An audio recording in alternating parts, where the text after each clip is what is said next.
नाम गुनगुन शर्मा है। मैं अपने घर में सबसे बड़ी बेटी हूँ। और आपको उम्र? मेरी उम्र 20 वर्ष है। आप पढ़ाई करते हैं?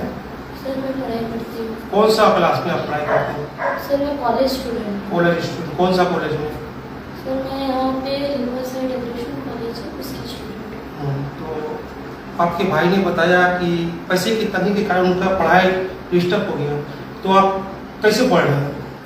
सर मेरी भी पढ़ाई लगभग स्टॉप में ही है, क्योंकि मेरे भी सर जहाँ भी पढ़ाई करेंगे इसके लिए पैसे लगते हैं, और जैसा कि हमारी परिस्थिति है उस हिसाब से हमारे घर मतलब हमारे हाथ में इतने पैसे नहीं कि हम लोग बच्चे को या हम लोग किसी को भी पढ़ा सकें।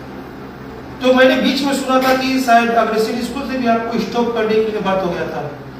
सर उनका कहना था कि आपको फीस तो भरना पड़ेगा, क्योंकि वो प्राइवेट फॉर्म है। आप प्राइवेट कॉलेज में आपको सर कहीं पे भी आप पढ़ाई करेंगे तो सर पैसे तो हमें देने ही। देखिए एनकेएस न्यूज चैनल पर लाइव बहुत सारे दर्शक जुड़े हुए हैं और सब आपको देख रहे हैं, तो जब ऐसा बात हुआ तो आपने फीस का पैसा कहाँ से व्यवस्था किया वो मेरे को भी मालूम है, लेकिन मैं चाहता हूँ कि आप अपने दर्शक को बताएं।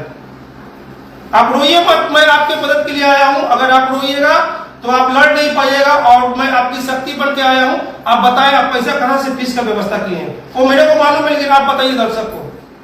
सर मैंने बोलिए।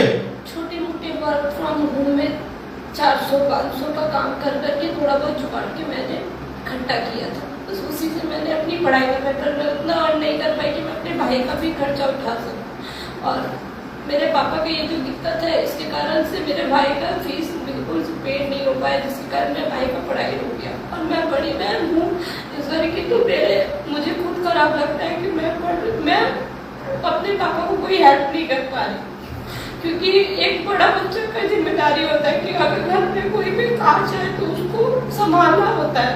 और मैं इसीलिए मुझे बहुत खराब लगता है कि मैं एक तो लड़की हूँ, ऊपर से मैं कुछ भी नहीं कर पा रही, क्योंकि मैं अभी उस लायक नहीं बनी हूँ। मेरी भी पढ़ाई चल रही है, अगर मैं कुछ कर ली होती अपनी लाइफ में तो मैं अपने पापा की हेल्प कर सकती थी। तो अभी आप क्या चाहते हैं? सर मैं चाहती हूँ कि जो मेरे पापा के जो इतने प्रॉब्लम्स बढ़ गए हैं, मेरे पापा ने बहुत लोगों के पास गए, मेरे पापा बहुत लोगों से हेल्प मांगी पर कहीं से उतनी मदद नहीं मिली। मैं चाहती हूँ कि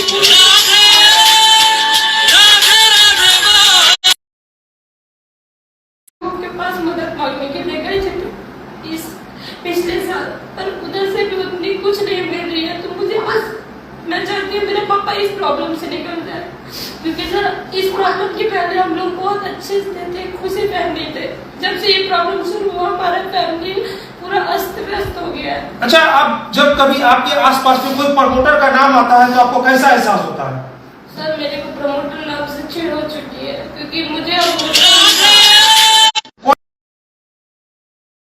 खुद का घर बना वो ज्यादा सही रहेगा, क्योंकि अगर ऐसे ही प्रमोटर है दुनिया में जो पर लोगों से पैसा लेके उनको कंगाल कर देते हैं, उनको कर्जदार बना देते हैं, तो उससे अच्छा है कि आप खुद ही जमीन खरीद के खुद ही घर बना लो, एटलीस्ट आप अपना उस पैसे को सेव तो कर पाओ। तो फाइनली जनता आपका प्रॉब्लम सुन रही है और देख भी रही है, मैं दिखा रहा हूँ लाइव वीडियो पे दर्शकों को।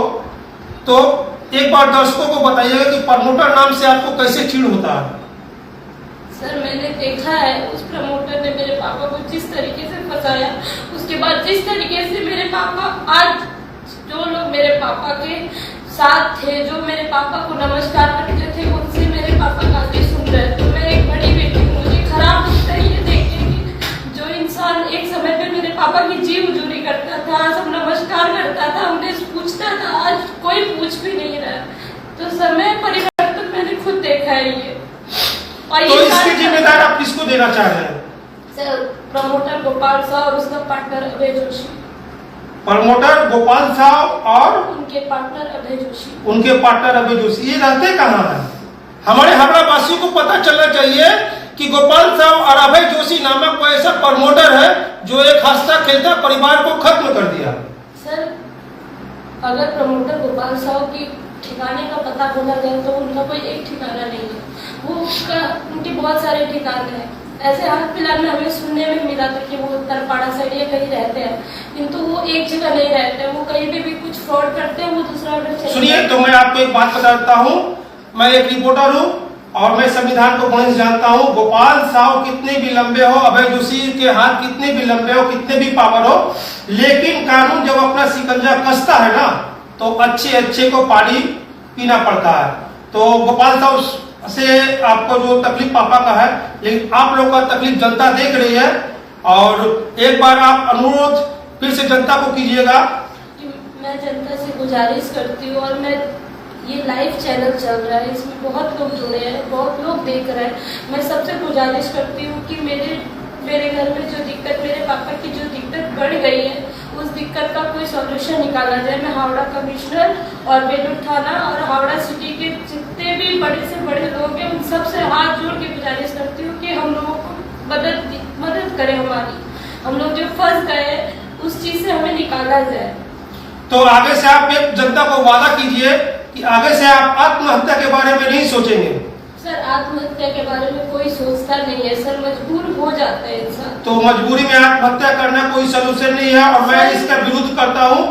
अगर कोई आत्महत्या करने की बात करता है तो मैं उससे दूरी बना लेता हूँ और उसको डांटता भी हूँ, लेकिन आप वादा कीजिए कि आज के बाद ऐसा कुछ नहीं कीजिएगा, क्योंकि लाइव दर्शक देख रहे हैं। एक जीवन, आपके माँ बाप आपको बड़ा करके इतना बड़ा करने में कितना कष्ट किया होगा। आपने कभी सोचा कि आपको कुछ हो जाएगा तो आपके परिवार का, मम्मी का क्या होगा? सर, मैं जानती हूँ, बट जो सिचुएशन उस समय वैसी थी, उस समय मैं अपने पापा की हेल्प नहीं कर पाई, तो मुझे लगता था कि मैं किस काम की, अगर मेरे जगह कोई बेटा होता तो मेरे पापा की इस समय पे हेल्प कर सकता था, वो कुछ भी करके पैसे कमाने में मदद कर सकता था। पर मैं एक बेटी हूँ, मैं काम नहीं कर पाऊंगी क्योंकि मेरी पढ़ाई चल रही है, तो इस कारण से मुझे लगा। अच्छा, आपकी पढ़ाई चल रही है, चलिए अब आपने बहुत रो लिया, अब हंसने की बात है। आप पढ़ाई कर रहे हैं तो आप फ्यूचर में क्या बनने की कोशिश कर रहे हैं? सर, मैं एक सक्सेसफुल चार्टर्ड अकाउंटेंट बनना चाहती हूँ, जिससे मैं अपने पापा को, मेरे पापा जितने भी ये फाइनेंशियल फ्रॉड्स मेरे पापा के साथ हुए, मैं अपने पापा को हेल्प कर पाऊँ, ताकि कभी भी मेरे पापा कोई भी फाइनेंशियल फ्रॉड से मतलब कोई कर ना सके मेरे पापा को। क्योंकि आज की बेटी, और सोच देख लीजिए, और ये पश्चिम बंगाल के हावड़ा जिले में रहती है, राजन सेठ प्लान में, इनका थाना बेलूर है।